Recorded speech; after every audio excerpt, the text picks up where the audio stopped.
Involving patients, families, and communities early on and throughout the research cycle can help to inform priorities, design, and results, ensuring that the research is relevant and valuable to the people that it affects most. How can patient partners connect with peers, access opportunities, information, and get involved as partners in health research and health care? This is episode 13 of Pep Talks, the Patient Engagement Podcast. In this episode, recorded in the summer of 2020, we speak to Annette McKinnon, a founding member of the Patient Advisors Network, about her experiences as a patient partner in health research and health care. Paul Ferry first asked Annette to share a little bit about herself and how she first got involved in the world of patient engagement and patient-oriented research. I got started, I guess the seed of getting engaged as a patient occurred when I was in my 30s, and I didn't get a prompt diagnosis of my health problem. It was sort of like, I told you I was sick, but nobody believed me. So after I had gone through, I'll admit, to 30 years of chronic rheumatoid arthritis, once I retired from work, and I was really pleased with myself for having managed to work right up to the end of my career. I thought that I had learned a great deal about living with a chronic disease, and I wanted to share it with more people. And so I thought, well, I'll write a blog. Everybody was writing blogs around then. So I started this blog, but if you want more people to read it than just like your husband and your mother, you've actually got to find a way to tell them about it. So I joined Twitter, and you can't join Twitter and just ask people to do things for you. You can't, and they don't care what you eat for lunch and dinner. Yeah. So what I did to add some value to being on Twitter was every day I tweeted a link to a research paper about rheumatoid arthritis, because I was still very involved in the whole rheumatoid arthritis area. And that worked really well. I started getting a following and getting involved with people. So back in 2013, I saw a conference going on, and it was Medicine X from Stanford, the Patients Included conference. And I thought that was really inspiring, and I jumped right into the Twitter chat. And the next year, I was able to get an invitation to go to Stanford and be one of the Patients Included patients at Medicine X. And they make you work if you're going to be at the conference. It's not just a bed of roses, like, please come, we would like to feed you, and you've got no worries. You have a choice there, so you can either, at that time, you could give a 5-minute Ignite speech, which you pretty well had to bare your soul because they wanted emotion. Or you could be a booster, supporter, blogger, tweeter, or you could be involved in the IDEO design thinking. And I went for the design thinking because I'm not big on bearing my soul and making people cry. Besides which, my sad experiences happened well into the past. And so design thinking was a new concept to me, and it was great to be coached on it over the summer. They sent me a book, and they asked me to come up with 10 patient problems that I thought could be improved. And before I got there, they worked with me and reduced my problems to 3. So I was one of about 15, 20 patients in the IDEO segment, and we all presented our issues to a team. Everybody from doctors to researchers to venture capitalists. The team chose a problem, and we had the day to come up with a quick prototype and do a presentation. And when we were done, then I found out I was supposed to present something on the main stage. And I walked around in a real funk, and all I could think of was my team was brilliant. But as it settled in, as I thought more about the whole situation, I realized that it was the team that was brilliant. And in fact, in this case, in all of the teams, there was a patient who clarified the problem and helped with the solution. And so that convinced me that the patient voice at the table is really valuable. If you're going to come up with a robust solution, you need the whole team sitting around the table working on it. And so that really was a bedrock that kept me going through all my efforts to become an engaged patient, because it's really not that easy to get the door open. At least it wasn't in 2014. It might be better now because there are a lot more researchers who are looking for patients to be part of their teams. But I really had a tough time doing it.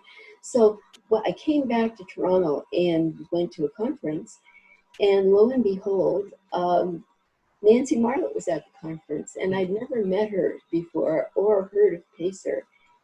And I loved the idea. I was really enthusiastic. I even went and got my picture taken with her. Mm-hmm. But the fact was that you had to be in Calgary to take the course then. Well, by December, things had changed, and I saw a tweet around New Year's where somebody was looking to form a PACER team in Toronto. So I joined that, and so I'm now a PACER graduate. And doing that gave me a much more nuanced appreciation of the research and what goes into it, because we had to go from, even just agreeing on a question that we were going to do research on was difficult with 3 different people with 3 different backgrounds. And we had to come up with our research ethics board submission, the research plan. We had to do focus groups, write up a paper, produce a poster. We even did our own transcription. And that was a real trial. It took us actually longer than a year. We were a little slow getting it finished because it was so much work. Anyway, I think that was a really good example. Looking back at it, I realized the virtues of it being patient-led research and patient-initiated research. And you still don't see that very often in Canada. Mm-hmm. Yeah. So maybe, what do you think it looks like then when patient engaged research, whatever term we want to use, what does it look like when it's done correctly?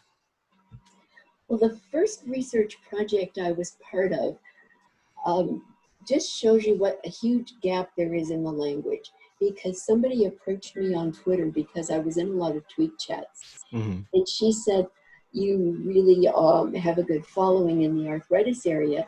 How would you like to help us with some research we're doing about," this was for Arthritis Research Canada, and the Patient Advisory Board and the researchers held an event every year called Reaching Out with Arthritis Research, and they wanted to try moving that on to the Twitter area as well. So instead of just being online and in person, it would also be virtually, potentially across around the world. And the language issue was, it didn't occur to me when they said we're doing a research project that they meant like capital R research. Mm. I thought we were just working together on producing this Reaching Out with Arthritis research event. And then we were going to analyze it, but I didn't realize that they meant we're doing a research paper. Mm. So I ended up being co-author on 2 papers that they wrote based on that event. And I was really thrilled to be a co-author. I wouldn't turn down the chance for any reason. Based on either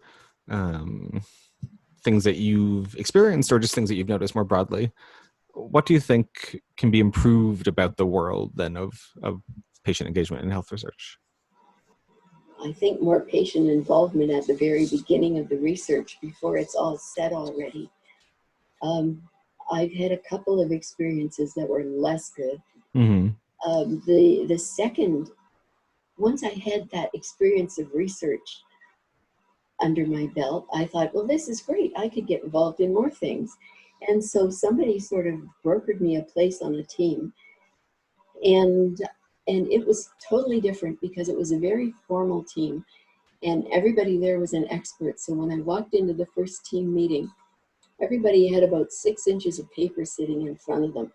And they said, oh, here's our patient. It was a SCORE project, right? So they had to have a patient on the team, but I was the only patient. And I didn't know much about the area, so I wasn't bringing anything to it beyond my personal experience as an older adult who takes a lot of prescription drugs. And so I was very quiet about speaking up. And even though I had taken the TCPS2 for research ethics in the last year, and they were talking about getting actual biological samples from patients, I didn't have enough confidence to push them on the consents and how they were going to do this. And ultimately, they ended up not getting funded. And it was in part because the patient segment of the research was not done as well as it should be. But I was flabbergasted when they asked me to write the patient section of the application. I guess that one thing is, if you're going to ask a patient to do something, make sure that they feel they're able to do it. Mm-hmm. And another thing I learned was it would have been great to have some kind of a contact person who would be the contact between me and the team, sort of a liaison, because you don't want to phone up the PI for every little problem that you get. And so that means things can be missed. And so after we did that, it was a good experience. I enjoyed doing it. And I find that even the most boring things can be interesting when you get really into them. And around this time that these things were happening, I heard of SCORE. I think I saw something online about it in 2014, Strategy for Patient-Oriented Research. And so I jumped in there and tried to find out, how do I find more about this patient-oriented research? How do I get involved? So I found a contact at CIHR and she sent me information. She says, well, look at this.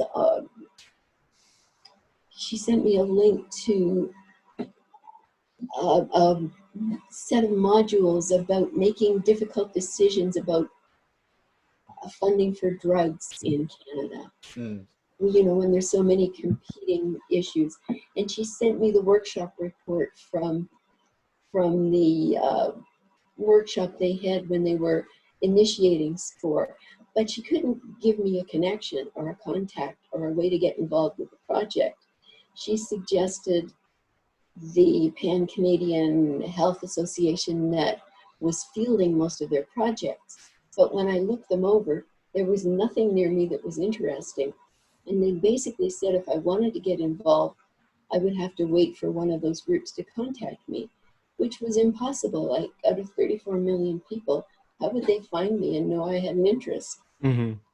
So I got another clue from them, from SCORE to the Pan-Canadian group to Patients Canada, which I reluctantly joined because of this hint that there was something to do with SCORE coming up. And it turned out that through Patients Canada, the brand new Ontario SCORE Support Unit was funding a demonstration project. So the person in charge of the project is now a friend of mine, Elise Maybe, and she and I and 2 other patients produced a set of tools on this demonstration project that are on the Ontario SCORE Support Unit website now. And so we have tools for researchers who are going to partner with citizens in health research. And we have tools for patients if they're going to get involved in research. And we even went so far as to come up with an evaluation questionnaire.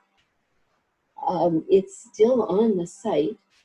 It was rated well by the Montreal group that looked at all those sets of tools. And strangely enough, we didn't come out number one, basically because our patient engagement score was low. And I have yet to be able to figure that out. So working together like that, we all had experiences being partners in research. And so we took the good and the bad and hashed these things over. We took the good and the bad and put them all together, and it was a real learning experience. And I appreciated working with these other patients, and the camaraderie we developed, and the shared purpose that we were involved in. And so I think that's actually what planted the seed for us to go further, and all four of us are founding members of the Patient Advisors Network, which is a community of practice for patients. And so it's the idea of a community of practice for patients is so that we'll have a place to talk about research issues or any issues involved in being a patient, going beyond just looking at your own self-care, right? So we're people who want to make things better for other people, and to be involved in decision-making and governance. And so we have about 200 members now across the country, and everybody who is not currently a patient advisor, like already working in that area, wants to be one. And so we have a very robust discussion board. We have a lot to say in the privacy of our group site. And one advantage that, another thing we do is we share opportunities. So if somebody asks me to speak at a conference and I can't, I'll ask them if they'd like me to find somebody. And I'll post the opportunity on the Patient Advisors website. The same thing, if there's a research project and somebody tells me, well, we really want some patients to collaborate with us, I'll post that on the website as well. And so it's been, it gave me something that has been missing from the strategy for patient-oriented research. Because as a patient involved in sport, everybody's got a network. Everybody's gone to school together, or they have connections. And so you're only, like that 7 degrees of Kevin Bacon, I think in research, you're only 2 or 3 degrees from somebody involved in any research area you want to get involved in. So you can easily reach out in that well-supported web that runs right across the country, and find what you need to know or who you need to help you. But patients don't have that. And so it seemed to me that if we were going to build that in any way, we pretty much had to do it ourselves.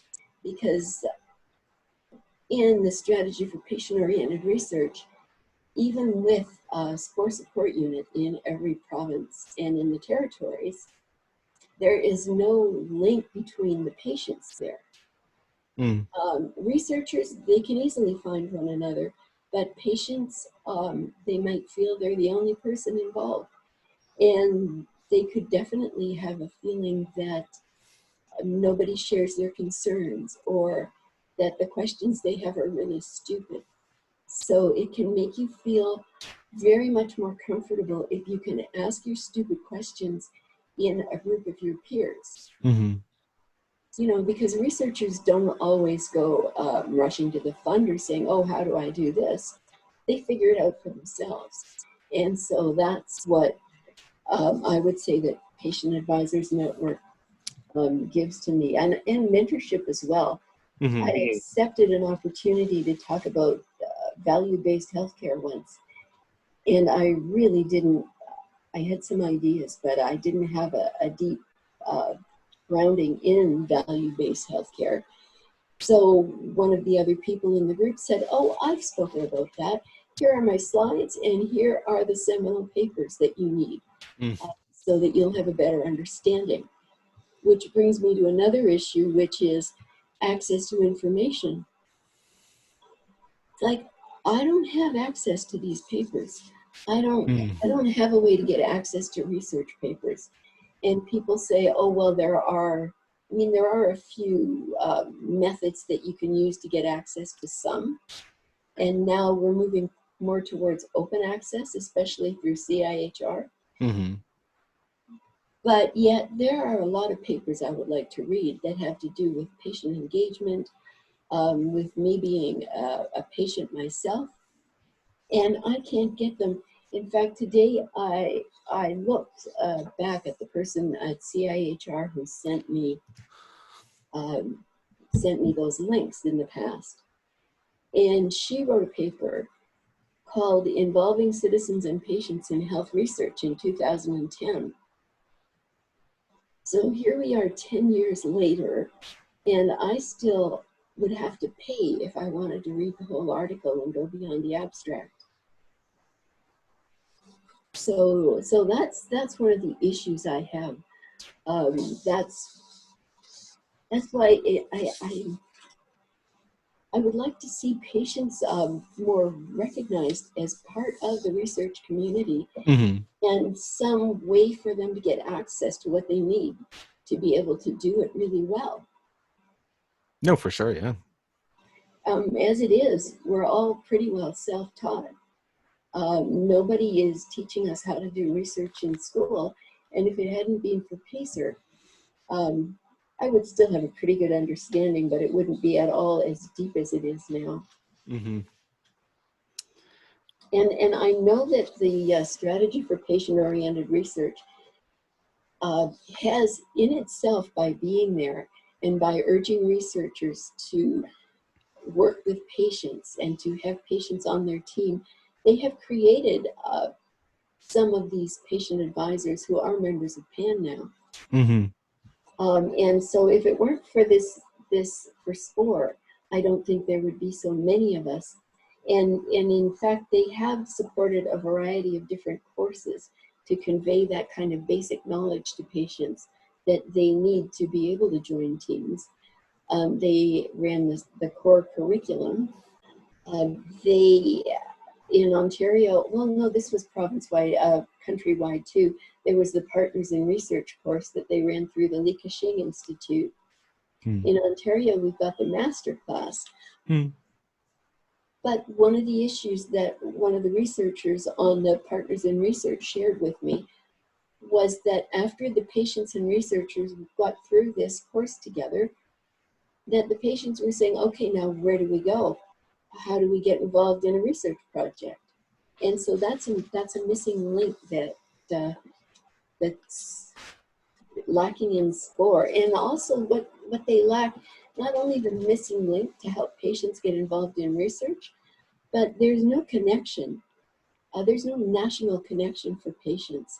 And in fact, I'm not sure there's a really good national connection for the SPORE units that all seem to be working quite separately.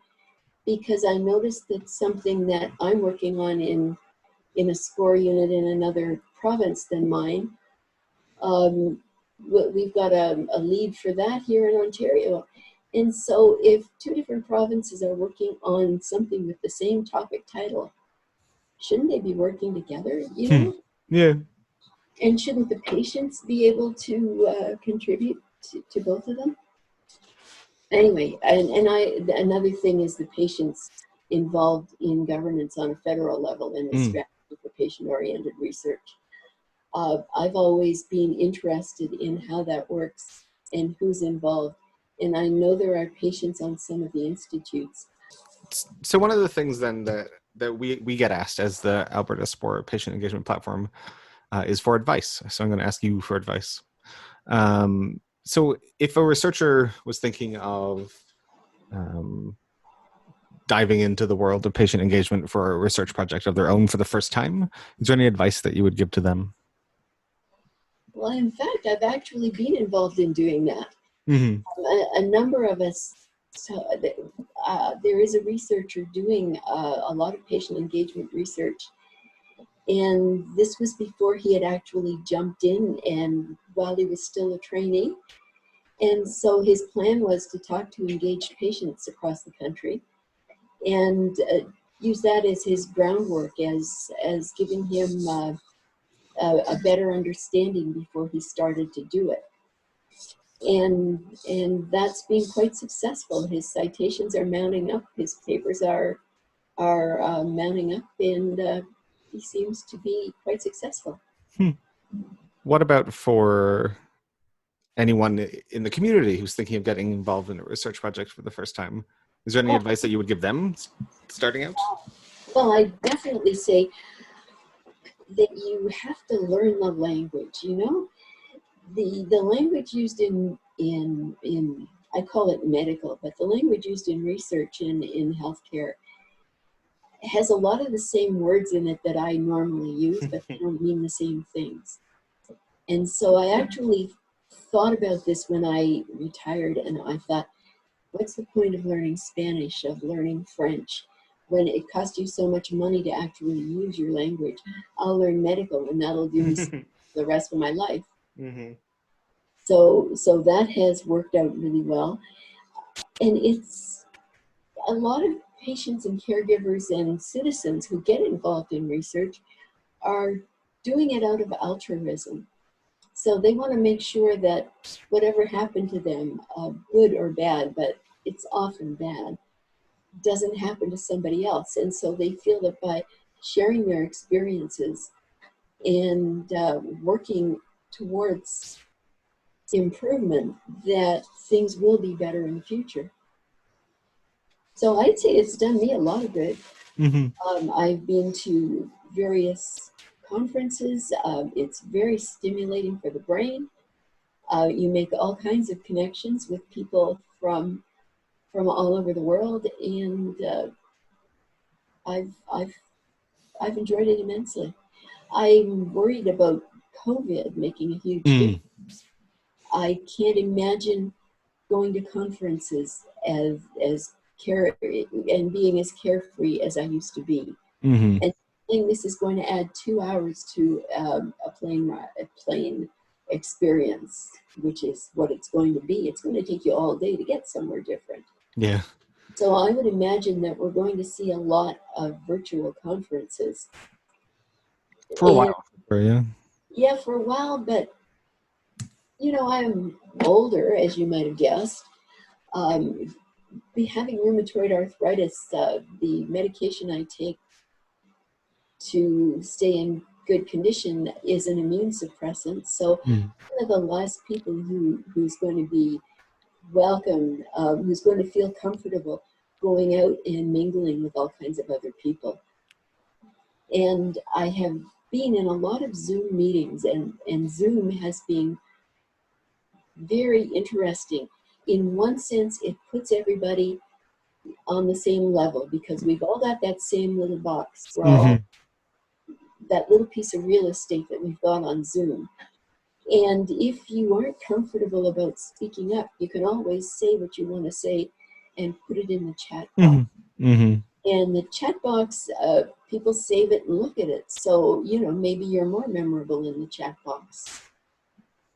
But I have read since somebody saying, well, no, it isn't necessarily the great equalizer because there's always what they call the hippo in the room. Mm-hmm. And the hippo is like the highest paid person in the group, right? Oh, yeah. Highest paid person's opinion.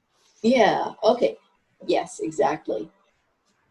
And I mean, there's a lot of nuance in research and in hierarchies that I am totally not aware of, which is probably better for me than if I were. Yeah. Thanks so much for joining us on the podcast today. Well, thanks very much. Thanks so much for joining us for this episode of Pep Talks, the Patient Engagement Podcast, brought to you by the Alberta Strategy for Patient-Oriented Research Patient Engagement Team. Special thanks to Paul Ferry, Sadia Ahmed, and Sandra Zielinski, and our summer students Sarah, Sydney, and Stella for their co-production. Make sure to subscribe to this podcast wherever you found it, and we hope you'll join us again for more interesting discussions about patient engagement in health research and healthcare.